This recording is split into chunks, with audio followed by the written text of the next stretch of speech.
அளவற்ற அருளாளனும் நிகரற்ற அன்புடையவனுமாகிய அல்லாஹுவின் பெயரால். தாமாக செத்தவை, ஓட்டப்பட்ட இரத்தம், அசுத்தமாக்கிய பன்றியின் இறைச்சி, அல்லாஹ் அல்லாததற்காக சப்தமிடப்பட்ட பாவமான உணவைத் தவிர வேறு எதுவும் மனிதர் உண்பதற்கு தடை செய்யப்பட்டதாக எனக்கு அறிவிக்கப்பட்ட செய்தியில் நான் காணவில்லை என்று கூறுவீராக.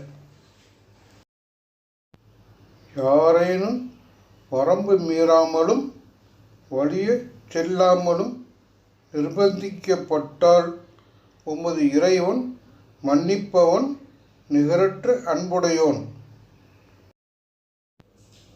குளம்பு மற்றும் நகங்களுக்கிடையே பிளவில்லாத ஒவ்வொன்றையும் யூதர்களுக்கு தடை செய்திருந்தோம்.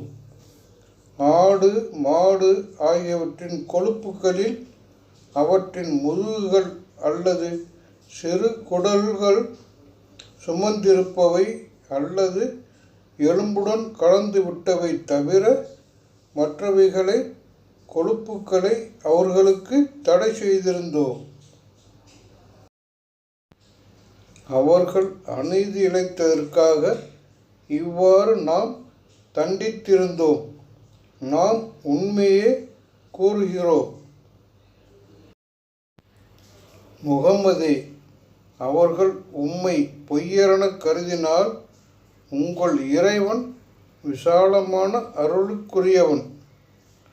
ஆயினும் குற்றவாளிகளான கூட்டத்திற்கு அவனது வேதனை தடுக்கப்படாது என கூறுவீராக.